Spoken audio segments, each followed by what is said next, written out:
Hey everybody, it's been a little bit since I've come on here and just not had a guest and shared a little bit of information. I'm wearing my tie-dye "You Can't Stop Me" shirt for some reason because I felt like putting it on because I'm my own man. Anyway, on today's show, I'm going to be talking a little bit about AAU and exposure and some of the lessons that I've learned just in talking with coaches. That's going to dovetail into a conversation around the transfer portal, which opened up today. And I want to give you just some critical information around why AAU basketball and exposure is tied to the transfer portal. That's going to be courtesy of verbalcommits.com. You can go to verbalcommits.com. And if you want to sign up, use code Utah. You get 10% off of your subscription. You can get all sorts of great information there. And I'll show you a little bit about that. And I think that's all. I think that's all I'm going to end up covering today. Should be a quick episode. Let's get right to it.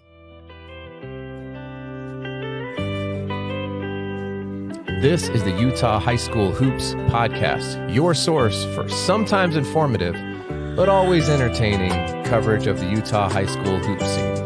With your host, Adam Meek.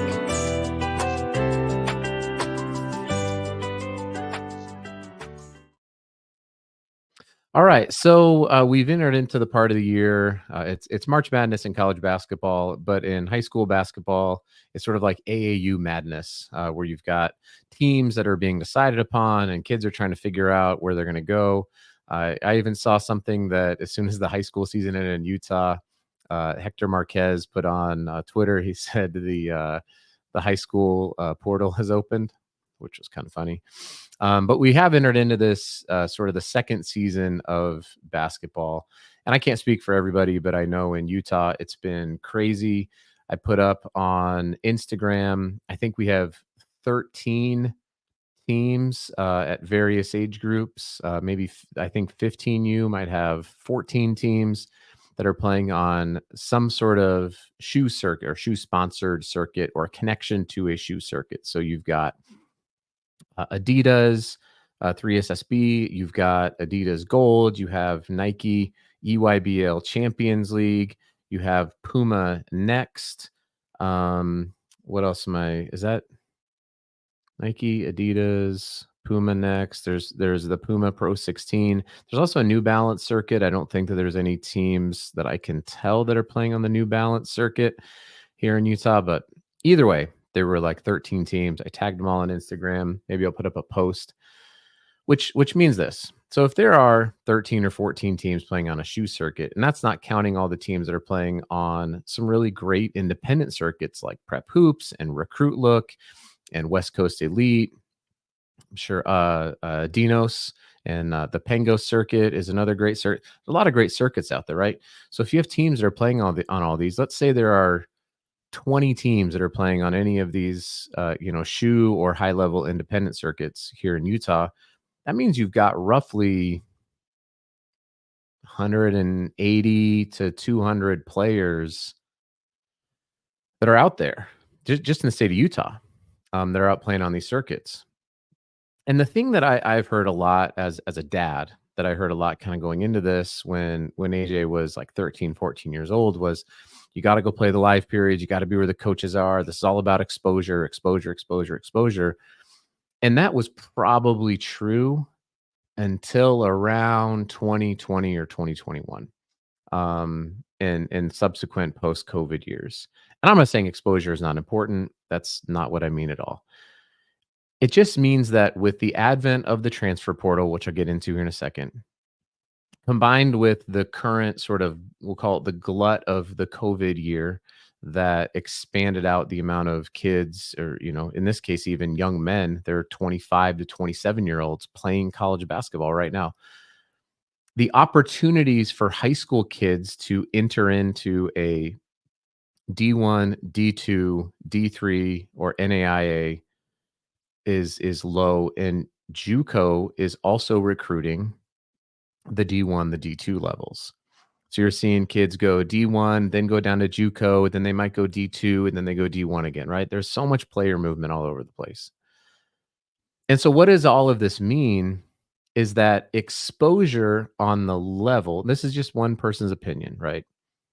But exposure on a circuit for anything other than 17U should be the middle to the lower end of why you choose what club you're going to be playing for. And I know most of you've already chosen. I totally get it, right?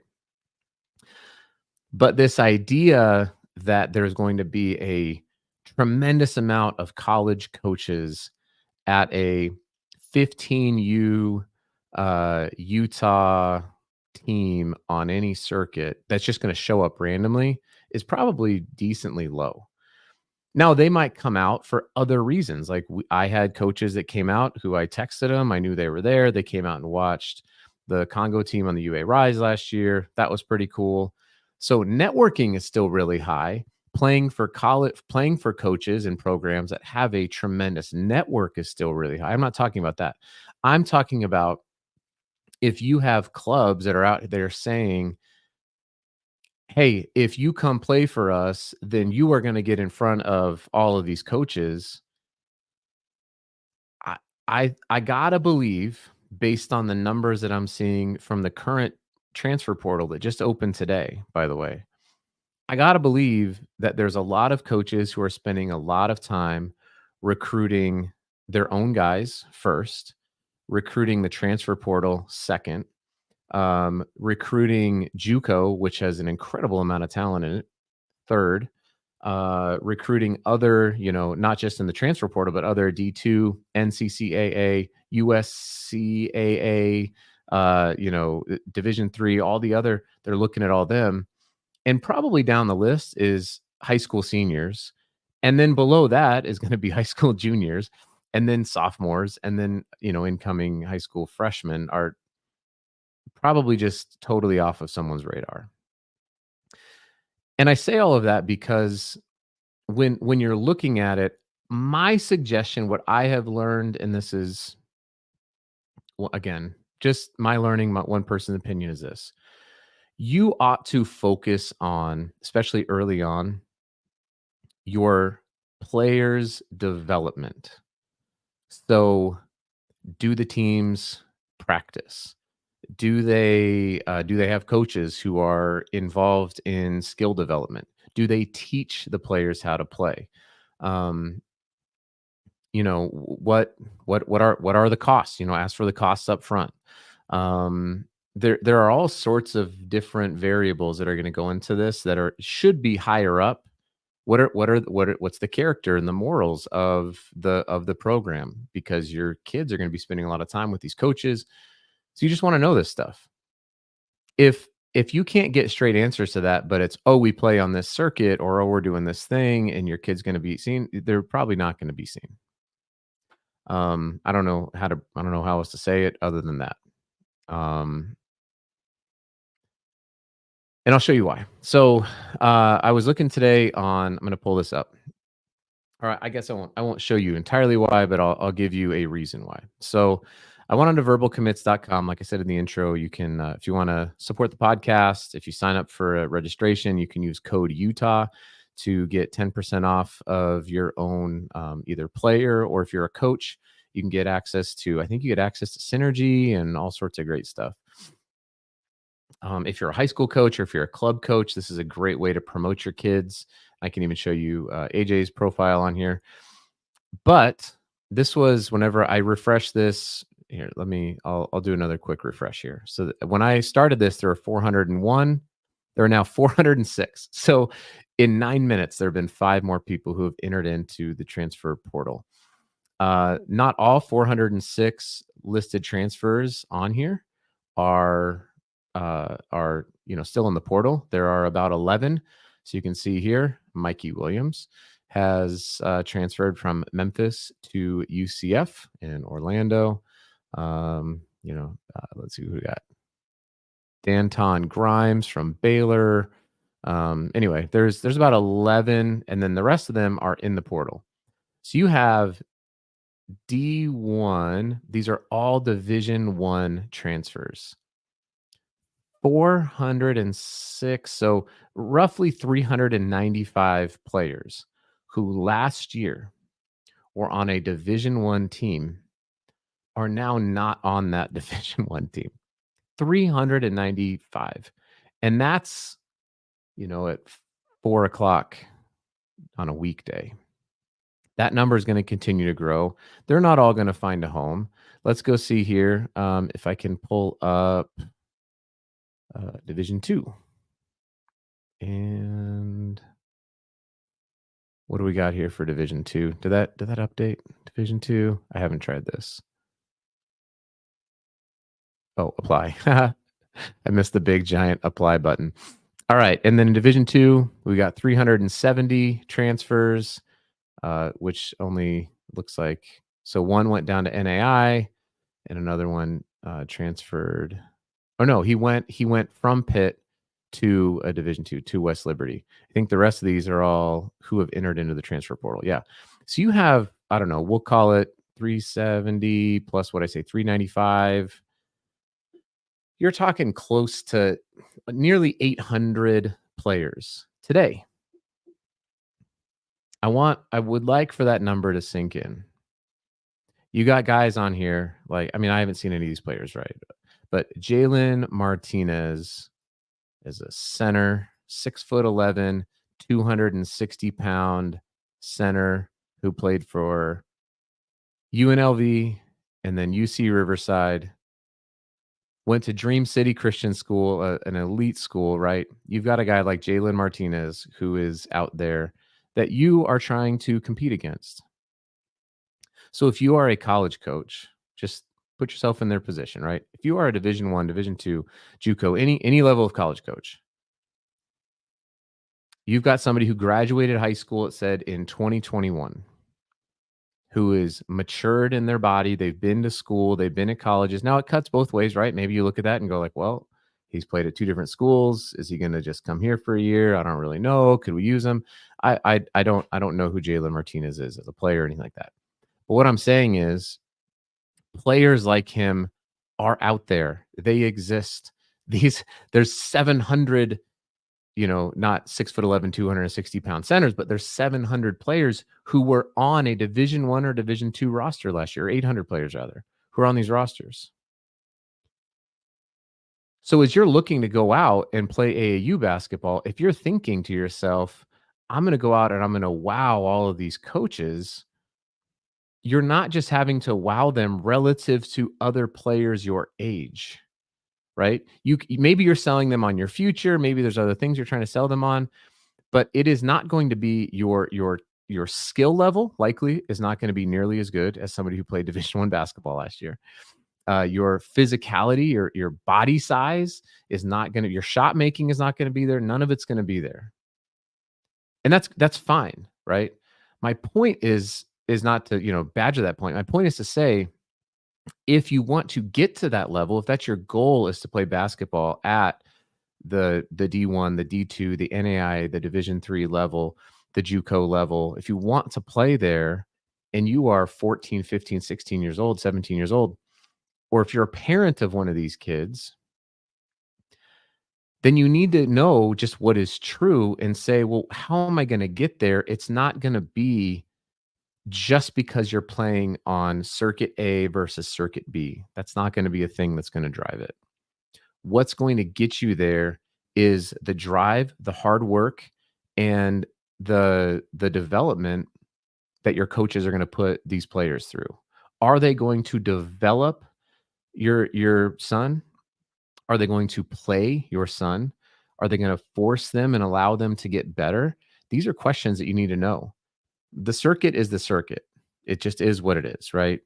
And furthermore, do they know coaches? Can they reach out to coaches? Will they advocate when the time comes? Will they advocate for you and your family and your child? So these are all things that I would want to know, to be quite honest. I mean, I have asked. I have had to find these questions out, right? And there are plenty of programs right here in Utah that are doing all of these things. I'm not saying like, oh, and now you need to all go to this program, right?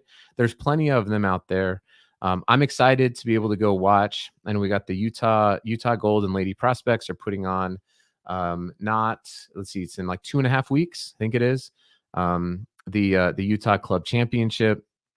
I've seen, let's see, I know Team Utah is going to have some teams there. Utah Gold is going to have some teams there. I saw Meta Hoops. I'm not sure if that's both their men's and women's programs, but I know they run a tremendous program. Utah Legacy, I think B Will, Team B Will is going to be there.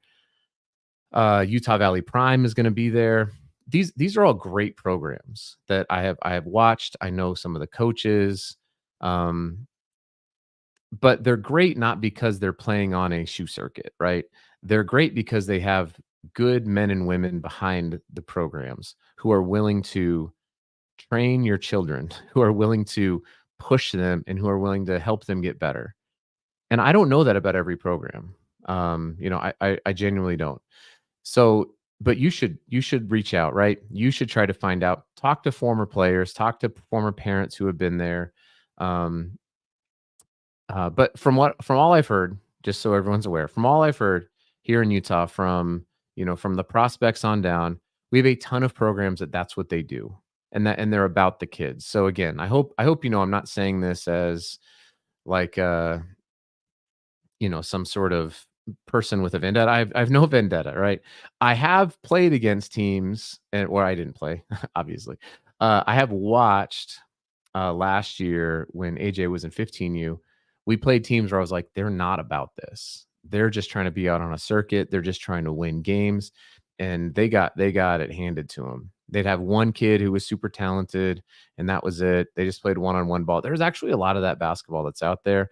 We don't have a ton of that here that I've been able to tell. And maybe it is, maybe it isn't. I haven't seen a lot of it, right?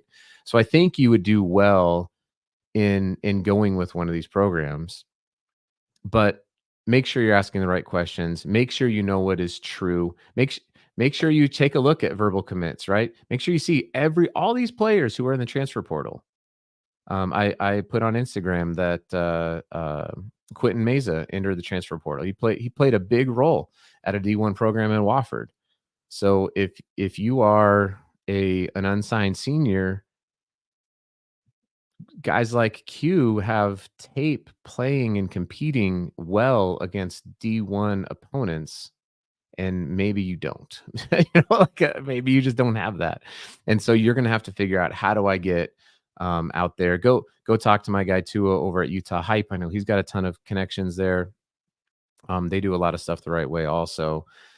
So pay attention, know your data, ask the right questions, be about your players' development, not above the circuit, above whatever it is, above the platform.